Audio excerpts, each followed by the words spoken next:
یہ جو عذاب ہے یہ بھی ایک فلسفہ ہے اسلام میں، اس کا ایک پورا کانسیپٹ ہے۔ آپ اس کانسیپٹ کو سمجھے بغیر کہیں یہ حکم نہیں لگا سکتے کہ فلاں آدمی جو پرابلم میں ہے اس کو عذاب ہو رہا ہے۔ اور میں اپنی تفسیر کے ذریعے کوشش یہی کرتا ہوں کہ اسلام کے جو کانسیپٹس ہیں وہ کلیئر ہو جائیں۔ جب آپ کے ذہن میں کانسیپٹس کلیئر ہو جائیں گے تو آپ بہت آسانی کے ساتھ خود بھی بہت سی چیزیں سمجھنے کی صلاحیت اپنے اندر ڈیولپ کر لیں گے انشاءاللہ تعالی۔ تو سب سے پہلے ایک ضابطہ، ایک رول سمجھ لیجئے۔ یہ رول بھی خود قرآن کریم میں ہے۔ اللہ تعالیٰ فرماتا ہے، ایک تو یہی آیت ہے جو میں نے پڑھی ہے کہ وَمَا كَانَ رَبُّكَ لِيُهْلِكَ الْقُرَىٰ بِظُلْمٍ وَأَهْلُهَا مُصْلِحُونَ، کہ اللہ تعالیٰ آپ کا رب ایسا نہیں ہے کہ وہ بستیوں کو تباہ و برباد کر دے جبکہ اس بستی کے لوگ، اس علاقے کے لوگ صحیح روش پر چل رہے ہوں، صحیح راستے پر چل رہے ہوں۔ ایسا نہیں ہے کہ اللہ تعالیٰ کی مرضی آئی خام خواہی لوگوں کو اس نے ہلاک کر دیا، تباہ کر دیا، ایسا خدا کبھی نہیں کرے گا۔ وَمَا كَانَ رَبُّكَ لِيُهْلِكَ الْقُرَىٰ بِظُلْمٍ وَأَهْلُهَا مُصْلِحُونَ، یہ تو ایک ضابطہ ہے۔ دوسرا ضابطہ، بلکہ اسی سے ملتا جلتا یہی ضابطہ دوسرے الفاظ میں ہے۔ اللہ تعالیٰ فرماتا ہے وَمَا ظَلَمَهُمُ اللَّهُ وَلَٰكِن كَانُوا أَنفُسَهُمْ يَظْلِمُونَ، کہ اللہ ظلم نہیں کرتا ہے، لوگ ہی اپنے اوپر ظلم کرتے ہیں۔ تو لوگوں کو جو عذاب آتا ہے وہ اس لیے نہیں آتا کہ خدا ان کے اوپر ظلم کر رہا ہے۔ لوگ اگر کسی پریشانی میں ہیں تو وہ اس لیے ہیں کہ اس پریشانی کا سبب وہ خود ہیں، انہوں نے خود اس راستے کو چنا ہے، وہ خود اس غلط راہ پر چل رہے ہیں کہ جس راہ میں کانٹے ہی کانٹے ہیں۔ تو اگر اس راہ پر چلنے کی وجہ سے کانٹے پیر میں نہیں چبھیں گے تو کیا ہوگا؟ یہ اللہ تعالیٰ کا ارشاد ہے وَمَا كَانَ رَبُّكَ وَمَا ظَلَمَهُمُ اللَّهُ وَلَٰكِن كَانُوا أَنفُسَهُمْ يَظْلِمُونَ۔ ایک سوال ذہن میں آتا ہے اور وہ یہ کہ لوگ یہ عام طور سے جو لوگ خدا میں یقین نہیں رکھتے وہ یہ اعتراض کرتے ہیں کہ آج کی دنیا میں، آج کے دور میں جو بھی تباہیاں آتی ہیں انسان کے اوپر، ہمیں اس کے جو کازز ہیں، اس کے اسباب ہیں، وہ ہمیں پتہ ہیں۔ مثال کے طور پر اگر کہیں بہت زیادہ بارشیں ہوئیں تو اور اس کی وجہ سے طوفان آ گیا، فلڈنگ ہو گئی، تو ہمیں پتا ہے کہ بارشوں کی وجہ سے یہ فلڈنگ ہوئی ہے۔ یہ کہنا کہ خدا کی طرف سے یہ عذاب ہے، یہ صحیح نہیں لگتا، چونکہ ہمیں پتا ہے کہ اس کے اسباب جو نیچرل کازز ہیں وہ کیا ہیں۔ یا مثلا اگر کہیں زلزلہ آیا اور اس زلزلے کی وجہ سے تباہی ہو گئی تو ہمیں پتا ہے کہ وہ زلزلہ کیوں آیا۔ جو ٹیکٹونک پلیٹس ہیں وہ ہلی اور ان کے شفٹ ہونے کی وجہ سے زلزلہ آ گیا۔ تو اس کا مطلب اس سے ہرگز ثابت نہیں ہوتا کہ خدا نے عذاب دیا ہے۔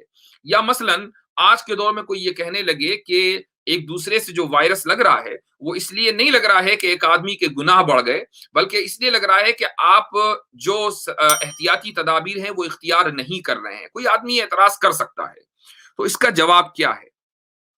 دیکھیے، اس کا جواب یہ ہے کہ ہمیں بات بالکل صحیح ہے، یہ پتا ہے کہ زلزلہ آتا ہے تو کیسے آتا ہے، لیکن جو آدمی اعتراض کر رہا ہے وہ دراصل کیسے کو کیوں سمجھ لیتا ہے۔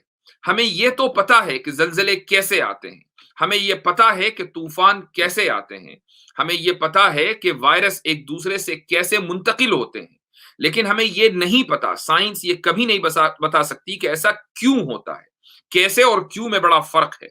مثال کے طور پر ہمیں یہ پتا ہے کہ زلزلے اس لیے آتے ہیں کہ ٹیکٹونک پلیٹس میں شفٹنگ ہوتی ہے، وہ ان میں حرکت ہوتی ہے، موومنٹ ہوتا ہے، تو جا کر زلزلے آتے ہیں۔ اچھا، اب کوئی یہ کہنے لگے کہ وہ شفٹ کیوں ہوتے ہیں؟ وہ اس لیے ہوتے ہیں کہ جو ہیٹ ہے وہ بہت زیادہ بڑھ جاتی ہے اس زمین کے حصے میں، پرت میں، جس کی وجہ سے یہ پلیٹس ہلتی ہیں۔ اب سوال یہ ہوتا ہے کہ اچھا ہیٹ کیوں آتی ہے؟ آپ اس کا جواب دے دیں گے، لیکن کہیں نہ کہیں آپ ایسی جگہ پہنچیں گے جہاں آپ اٹک جائیں گے اور آپ کہیں گے بھائی اس کے آگے نہیں پتا ایسا کیوں ہوتا ہے، بس ہے ایک نظام، بس ہے ایک نظام۔ یہی وہ جگہ ہے جہاں ہم یہ کہتے ہیں کہ ایسا خدا کی مرضی سے ہوتا ہے۔ یا مثلا آپ طوفان کو لے لیجئے کہ اگر کسی علاقے میں بارشیں بہت زیادہ ہیں اور وہاں اس کی وجہ سے طوفان آ گیا، تو آپ کو جو ظاہری سبب لگ رہا ہے تو وہ یہی ہے کہ بھئی بارشیں ہوئیں تو اس لیے طوفان آ گیا، یا کہیں سے ڈیم ٹوٹ گیا تو سارا پانی بہہ کر علاقے کے اندر آ گیا، طوفان آ گیا۔ یہ تو آپ کو ظاہری سبب لگا، لیکن سوال یہ ہے کہ بادلوں نے اسی علاقے کا رخ کیوں کیا؟ یہ بھی تو ہو سکتا تھا کہ وہ کسی دوسرے علاقے کا رخ کر لیتے۔ بارشیں کہیں اور بھی ہو سکتی تھی۔ یہ اب آپ کہنے کہ نہیں، بادل نے اس علاقے کا رخ اس لیے کیا چونکہ ہوا ادھر کی چل رہی تھی، تو ہوا کے وجہ سے بادل ادھر آ گئے۔ تو اب کوئی یہ کہہ سکتا ہے کہ پھر ہوا ادھر کی کیوں چل رہی تھی، ادھر کی کیوں نہیں چل رہی تھی؟ اب آپ یہاں پر یہی کہیں گے کہ بھائی یہ ایک نظام ہے، بس چل رہی تھی.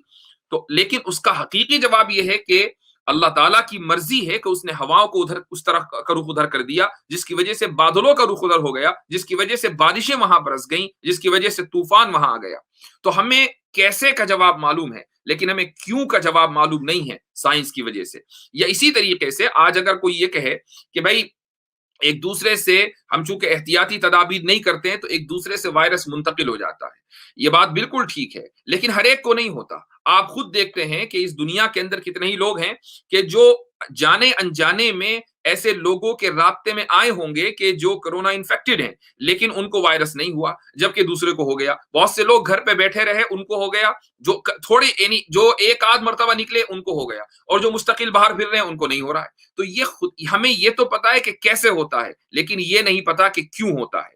اس لیے یہ ضروری ہے کہ ہم اس ضابطے کو ذہن میں رکھیں کہ اللہ تعالیٰ ویسے ہی کسی کو ہلاک نہیں کرتا. اگر وہ ہلاک کرتا ہے تو اس میں اس انسان کی یا اس آبادی کی اپنی غلطی